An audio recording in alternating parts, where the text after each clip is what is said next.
between institutions, between peoples, is fragile. History teaches us peace and stability are our most valuable assets. Peace and stability are the ultimate prerequisites for growth and prosperity. There will be no prosperity without peace.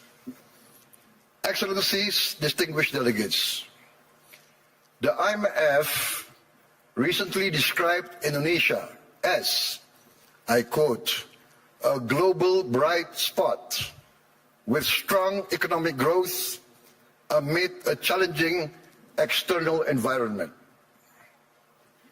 While the world had faced tightening financial conditions, trade tensions, and political uncertainty, Indonesia continues to grow. Indonesia's economy grew by more than 5% every year over the last decade. And I'm confident that this year our growth will be higher. Our inflation remains at around 2%. Our government deficit is now kept below 3% of our GDP. International institutions did not praise us because of unfounded optimism. They did so because of evidence. They recognize that Indonesia's economy is resilient. Our policies have been and will always be well calibrated. Peace and stability in Indonesia over the years did not happen by chance. Peace and stability in my country did not happen by luck. It happened because we, Indonesia, have and will always continue to choose unity over fragmentation, friendship and collaboration over confrontation, and always friendship over enmity. Our credibility, hard-earned over many years, has been protected. Credibility once lost is very expensive to regain. Indonesia, in our history, has never once defaulted on our payments of our debt. Not once. Succeeding regimes always pay the debts of the preceding regime. Presidents, successive presidents will always honor the debts of the previous administration. Excellencies, distinguished friends, in addition to requiring peace and stability, growth requires statecraft and capital, in particular the efficient allocation and reallocation of capital. That is why last February we established our sovereign wealth fund, Danantara Indonesia. Danantara means the energy to power the future of Indonesia. Danantara is a sovereign wealth fund with $1 trillion in assets under management. With Danantara, I can stand here in front of you as an equal partner. Indonesia is now not only a land of peace and stability. Indonesia now is more and more the land of opportunity. Once again, I mentioned that I am convinced that our growth, the growth of our economy will be significantly surprising to many in the world. With the Nantara, Indonesia is now able to be your partners.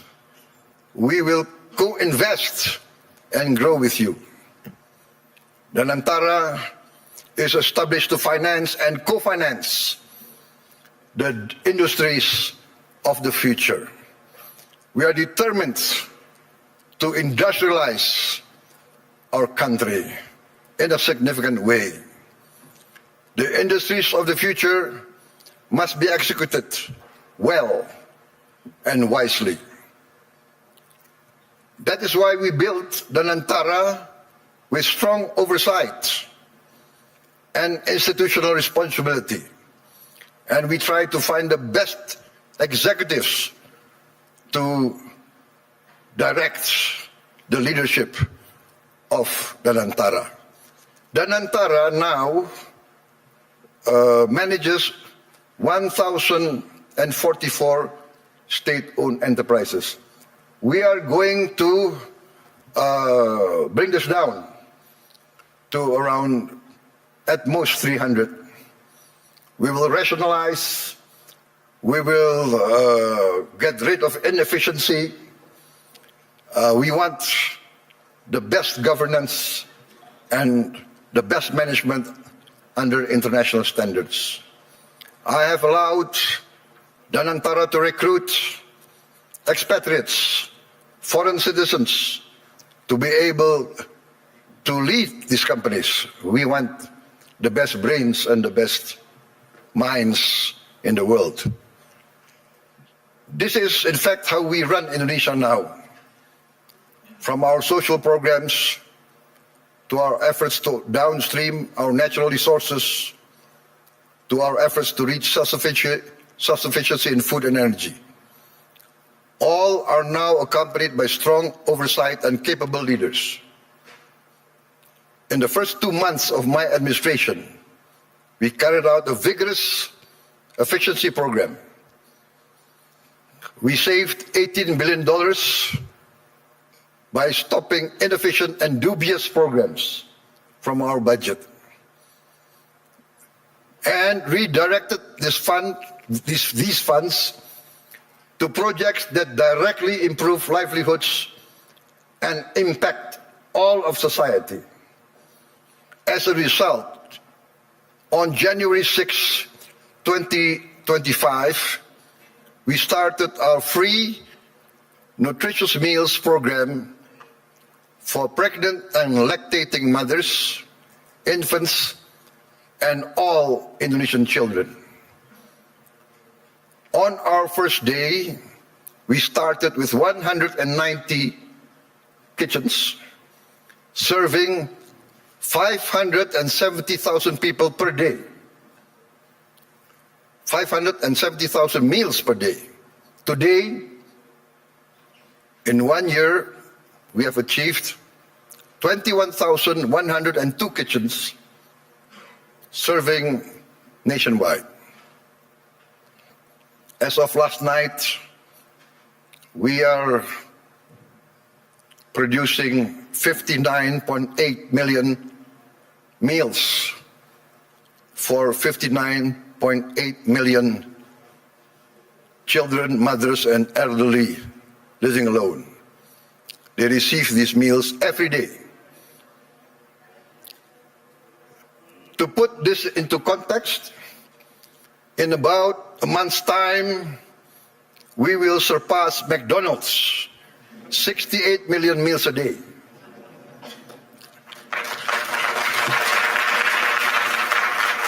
We started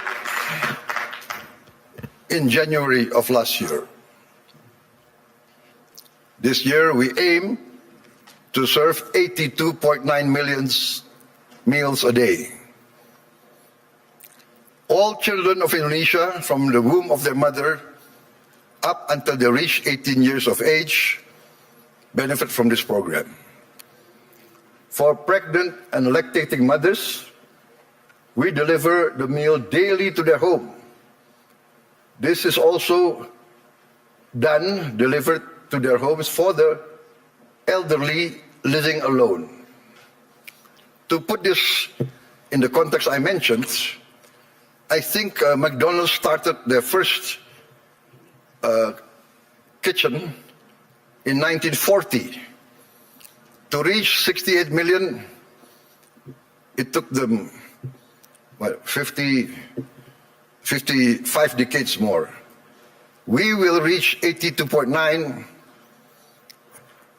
I hope, by the end of December 2026. But my people say, no, sir, we will reach 82.9 before December. So hopefully we will achieve this. In addition to strengthening our children, our free meals strengthens our economy. More than 61,000 micro, small, and medium enterprises and cooperatives are now a part of this supply chain. We are creating more than 600,000 jobs just at the kitchens. At its peak, we are optimistic it will reach 1.5 million direct jobs with vendors, with suppliers. There will be another more than 1 million livelihoods embraced and improved. This is why I'm convinced that our growth will reach impressive numbers. Our social policies must expand productivity and produce growth. Today, 70 million Indonesians receive free medical checkup, and they will receive free medical checkup once a year for the rest of their lives. And this will increase to all the children and the adults of Indonesia. We are providing free medical checkup to all citizens of Indonesia. This is not a populist program. This is a rational program to save money. By detecting illness, disease at an early stage, we will save much more in the long term in treatment. This actually is a productivity improvement program. My experts say that in the long run, we will save many, many billions of US dollars. Last year, for instance, we renovated 16,140 schools. We equipped 288,000 schools, each with one 75-inch interactive flat panels as part of our digitalization of our education program. Next year, in this coming year, 2026, we will add another 1 million of these interactive smart panels so that every school will have at least 3 to 4 classrooms with these panels. And we hope within 3 years, all the schools of Indonesia will have at least 6 classrooms with digital interactive panels. That means that I, for instance, in Jakarta, I can drop in on any school of Indonesia and I can see the quality of teaching of the teachers. I can see the reaction of the children. And in the first weeks, we see the enthusiasm of the children, the enthusiasm of the teachers, of the villagers. Many of them cry when they see the panels coming in.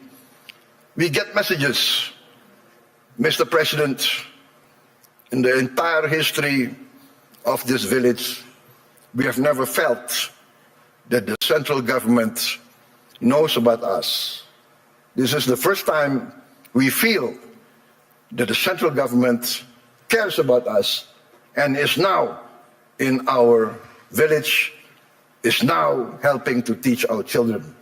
This is, for me, heartwarming, because what we are doing is we are empowering the future generation of Indonesians.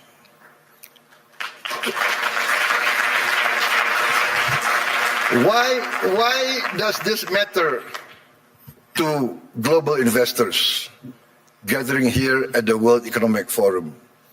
Because I am of the conviction that human capital determines long-term growth, long-term returns.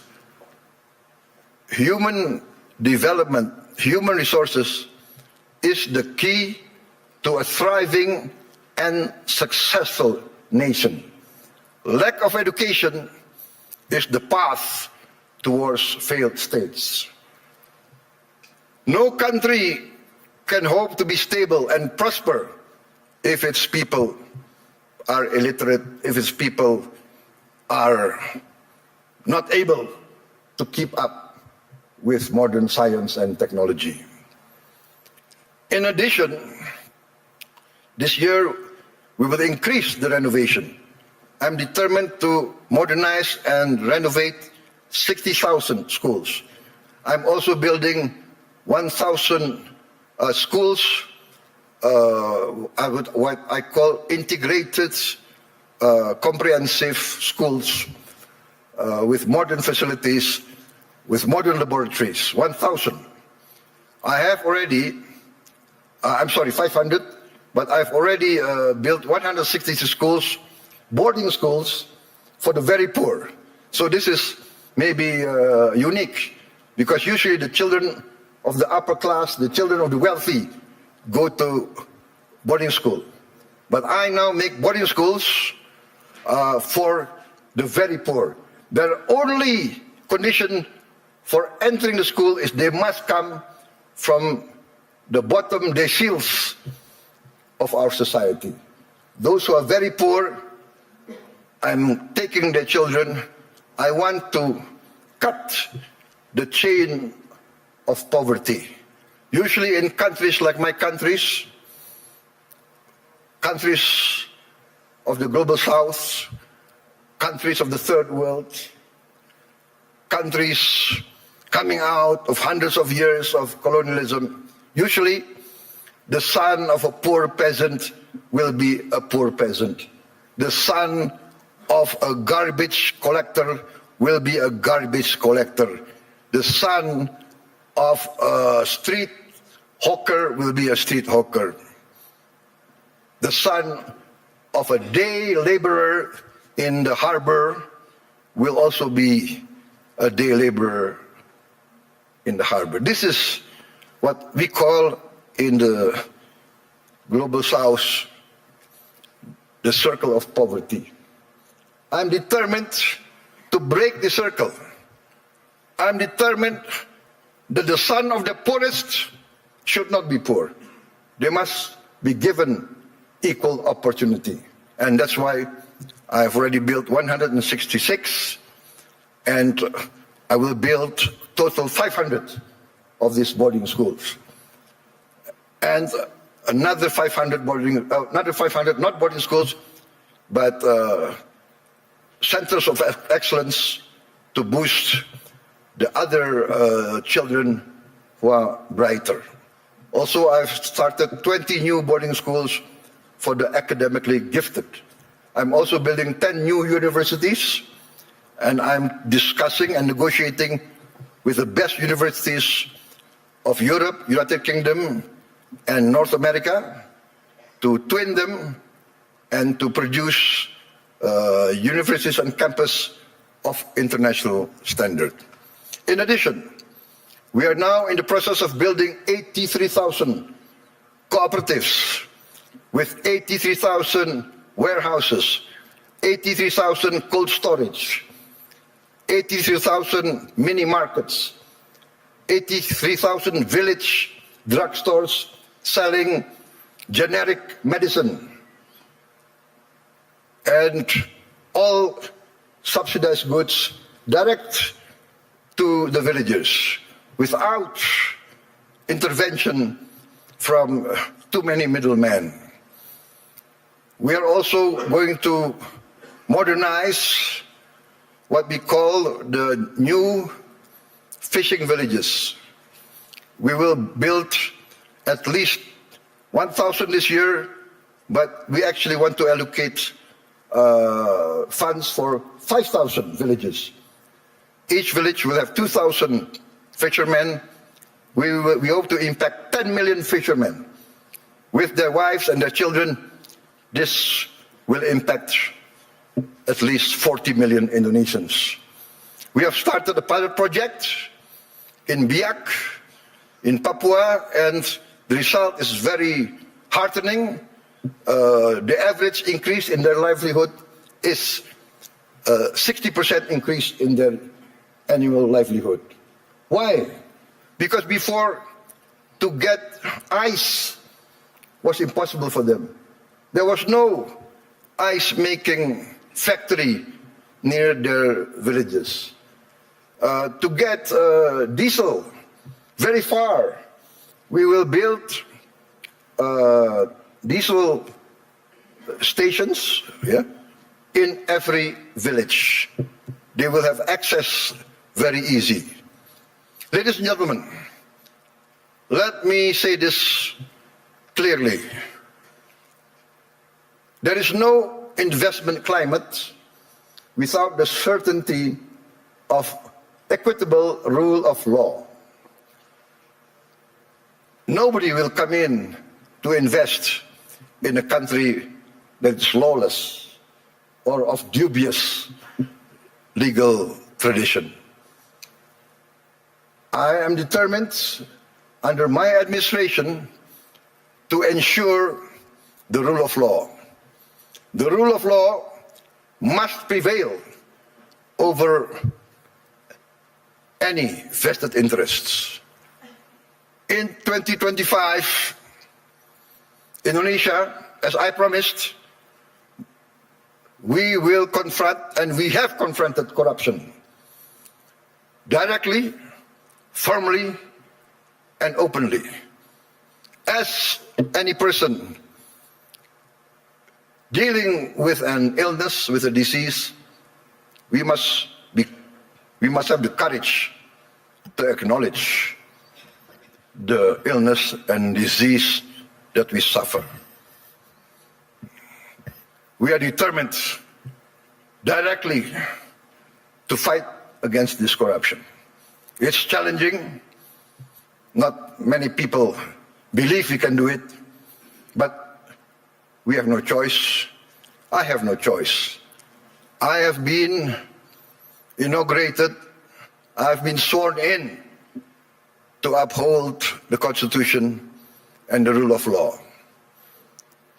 In my first weeks in government, we uncovered massive abuse in fuel and crude oil governance. In all sectors of the economy, we found illegality, illegal practices. In my first year of administration, we have already confiscated 4 million hectares of illegal plantations and illegal mines. It is amazing. I call this not free enterprise. I call this not the free market. I called it openly greedonomics, the economics of greed, the economics of rapacious practices. Maybe in many of your countries, there was a period like this, a period of the robber barons. I have confiscated 4 million hectares, but 2 days ago, I led a cabinet meeting by Zoom from London, and we decided to confiscate or to revoke the licenses of 28 corporations which had licenses over 1.01 million hectares. I revoked because we found them violating laws. They were building plantations on protected forests. This is a flagrant undermining of the rule of law. Perhaps these rapacious so-called entrepreneurs feel that they need not recognize the sovereignty of the Indonesian government. Or perhaps they feel they can buy all Indonesian government officials. I have reports that some of these people in their meetings say, oh, it's okay, there is no government official that cannot be bought.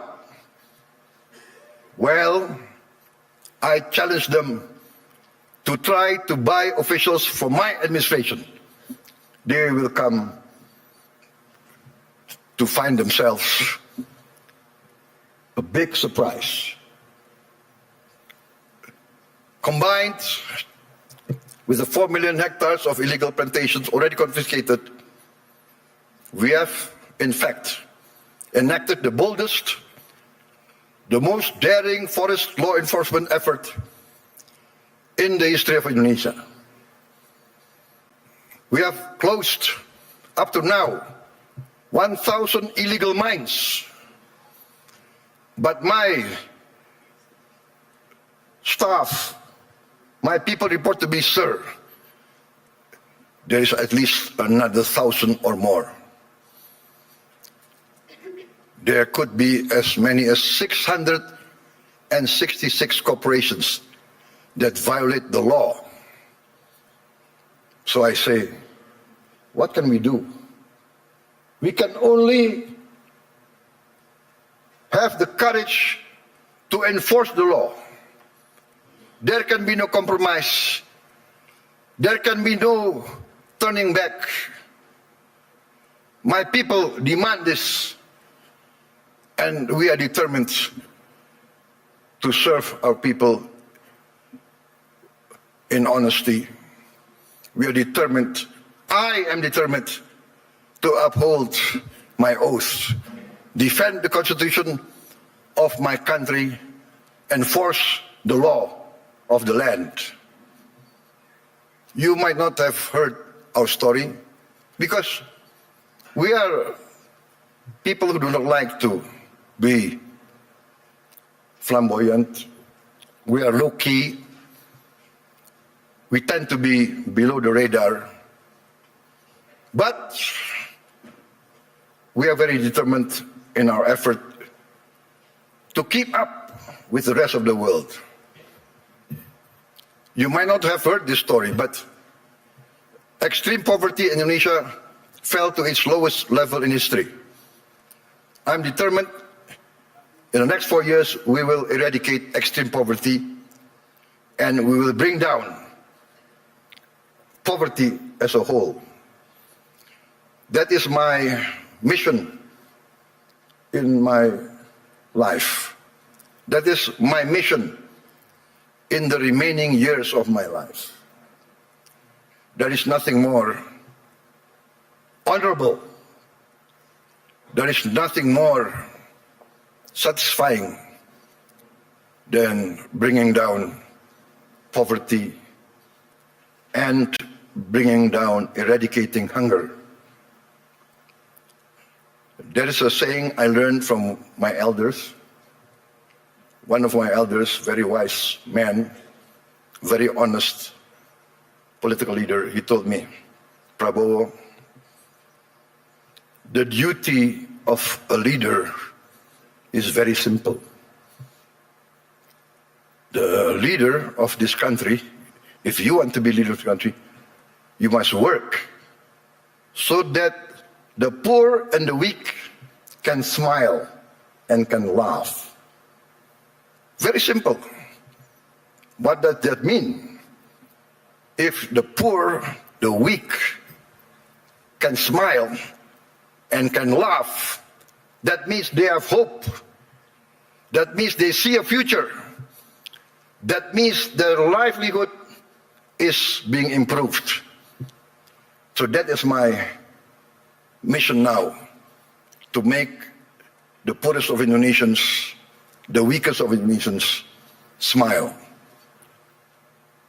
I think part of this is we must combat corruption, manipulation, malfeasance. Ladies and gentlemen, a few days ago, I was surprised myself. Gallup poll and Harvard University found that a research survey of hundreds of countries found that Indonesia, the Indonesian people, is the most happiest people, the most flourishing country in the world, with the people the most optimistic. This is a bit heartening, but for me also a bit sad. I know my people. Many of them live in shacks. Many of them do not have clean water. Many of them do not have bathrooms. Many of them eat rice with salt. And yet they smile. And yet they have hope. We also achieved self-sufficiency in rice. The first time in many, many years, our rice production is the highest in the history of Indonesia. I gave a target to be self-sufficient in 4 years. I gave a target to my team. They did it within 1 year. I am convinced in the next 4 years, we will be self-sufficient in the other food products: corn, sugar, protein. Excellencies, distinguished delegates, Indonesia does not fear economic integration. We are a trading nation for hundreds of years. We conclude now trade agreements not because it is fashionable, but we consider it necessary. We believe in the concept of win-win. Last year we signed free trade agreements and comprehensive economic partnership agreements with Europe, with the EU, Canada, Peru, Eurasia. I have just visited the United Kingdom to sign our new strategic partnership. Also an economic growth agreement. And we hope next year we can conclude a comprehensive economic partnership agreement with the United Kingdom. This is part of our strategy to deepen productivity, reduce barriers, unlock private sector growth for Indonesia, ASEAN, and the Global South.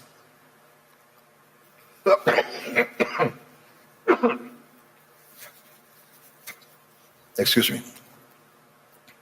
We believe that trade integration, when done fairly, is not a threat to sovereignty.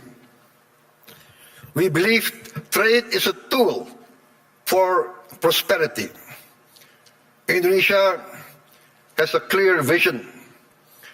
We are determined to become a modern country, integrated with a global economy, providing good quality of life for its citizens, living free of poverty and hunger. But we understand very well this cannot be achieved by slogans alone. It requires determination, good governance, clean government, free of corruption and malfeasance. And in the end, we must have efficient public administration. We must also enact a new culture in our bureaucracy. Our government must serve the general good and must not entrench itself in collusion with greedy and rapacious economic players. Achieving our mission also requires smart investment in infrastructure, simplifying rules and regulations, getting rid of too much red tape, and of course, significant investment in health and education. Distinguished delegates, friends, economic growth requires a dynamic private sector. Indonesia is and will always be open for foreign and domestic investment. And we realize the prerequisite for investment is political and economic stability. Also, the certainty of equitable rule of law, guaranteed by a strong, clean and democratic government. Indonesia today offers sustainable growth with stability. We may be very low-key, we may be below the radar, we don't like to be flamboyant, to be bragging. We believe in evidence, evidence-based action. In fact, I was invited to speak last year here, and I declined. Why? Because had I come last year, I would have only been leading my administration only for 2 months. So what will I be able to say? I will only be able to talk, to give platitudes. Today, I stand before you with confidence, with pride in our achievement. We have in 1 year achieved tremendous gains, tremendous reforms. We have wiped away hundreds and hundreds of regulations that do not make sense, regulations that hinder fairness, that create the culture of corruption. Hundreds of regulations we have wiped out in 1 year.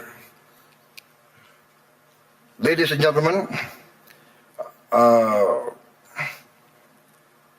peace and stability is a long and arduous program.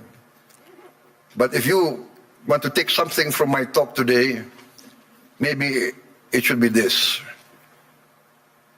Indonesia chooses peace over chaos. We want to be a friend to all, an enemy to none. 1,000 friends too few for us, one enemy too many.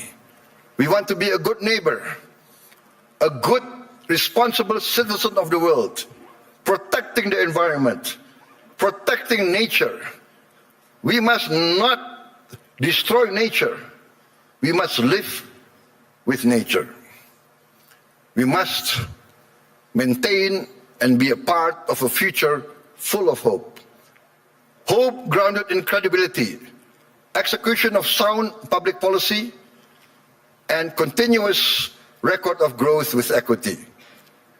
Let us build the world we want to live in together.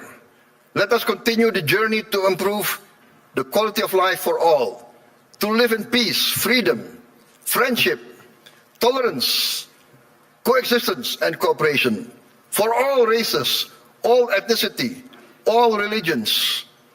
Let us continue our pursuit of justice for all, security and freedom for all. I look forward to seeing many of you here in this room, in Indonesia, because in Bali this June, we will host the first Ocean Impact Summit, together with the World Economic Forum, which Indonesia is sponsoring, together with the important participation of Mr. Ray Dalio and his research vessel, Ocean X. There is a SpaceX, I think, from Mr. Elon Musk. but I think Mr. Ray Dalio is one of the pioneers in ocean research. And Indonesia, being three-quarters sea, we are very concerned about the future of our ocean. Ladies and gentlemen, thank you very much for your attention. May you go in peace with the blessing of the Almighty God. Wassalamualaikum warahmatullahi wabarakatuh. Shalom, salve, Om Shanti, Shanti Om. May peace be upon us all. Thank you.